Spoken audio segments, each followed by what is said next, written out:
So today I'm doing a little ignition upgrade on the old Sleeper Silverado. I was having a couple ignition issues.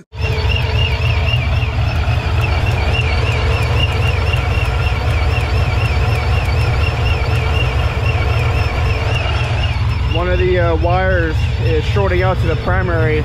So I thought, while I'm fixing it, why not upgrade as well? So before I do the upgrade, before I install the plugs and wires, I'm just gonna do a little bit of talking about the plugs and wires and why it might be a good idea for you to upgrade and when you might need an upgrade.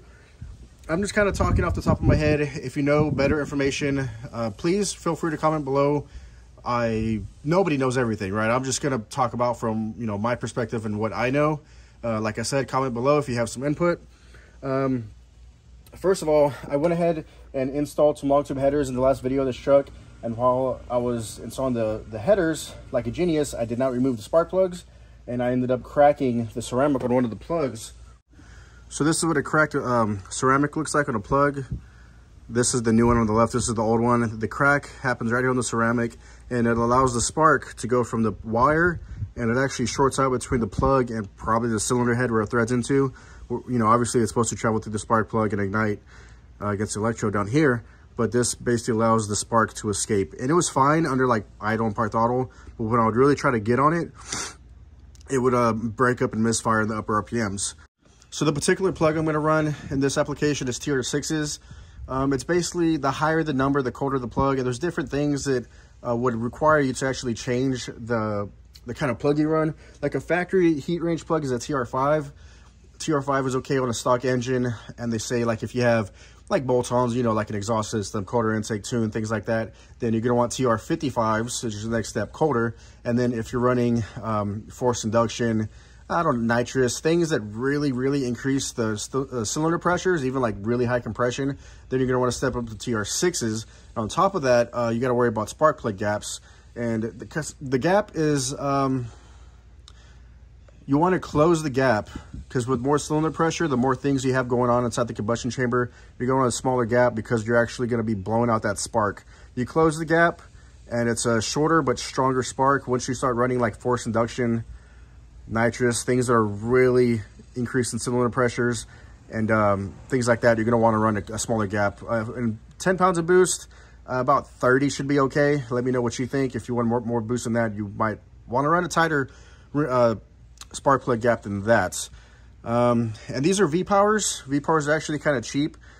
They don't last too long. I want to say about 30,000 miles. But the saying is, you've probably heard the saying, a candle that burns twice as bright will burn twice as fast. That's kind of the theory with these plugs. They don't last as long as like an iridium plug, but they burn a lot hotter, but they don't last as long. So it's kind of a trade-off. Well, that's why it's somewhat of a performance plug, and they're cheaper, so that's a plus side of that.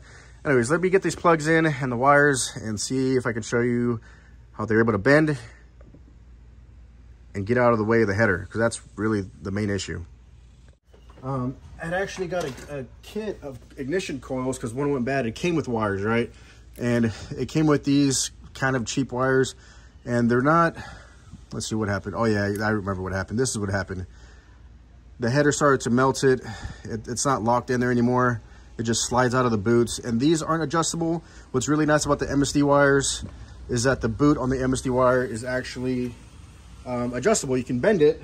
Let me grab one. So you can actually bend this boot around. You can bend this boot around to clear the header so it's not making contact with the header. Once I get to installing these, I'll show you what I mean. It's going to be really helpful for like longevity and obviously so your plug wires don't melt. So you see how that boot is right in the middle of those two header primaries. I kind of curled it in a way so it's right in the middle, and I'm going to try and do that with all the wires. So that's a nice little feature of these. I don't know why they don't advertise that on the box, because a lot of people think these wires are too short or they don't like them because they touch the headers, but in reality you just have to bend the boots. So here's a wire that's basically resting on the primary. Let me get on there and bend it out of the way.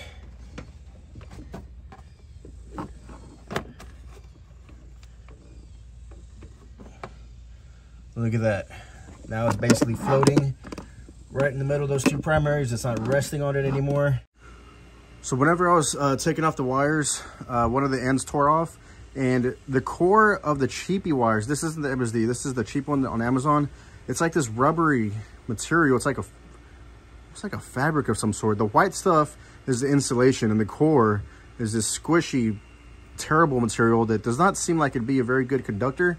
The MSD wire claims that it's a spiral, let's see, copper alloy conductor, has less than 50 ohms per foot of resistance. So special winding procedure. So basically it's spiral wound copper material. I'd imagine copper is a lot better conductor than this squishy stuff. This is pretty cheesy. I could just like tear the wire apart. Oh my God.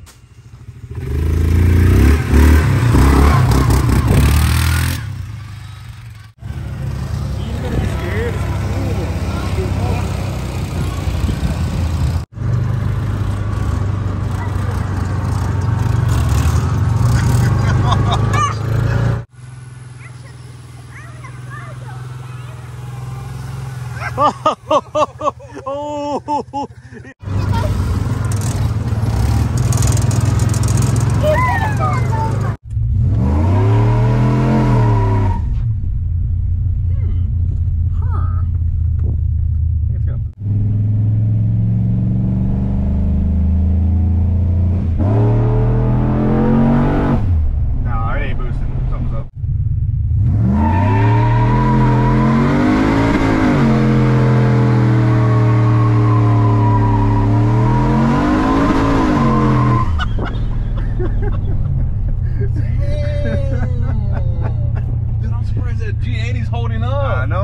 It's probably like crying back there.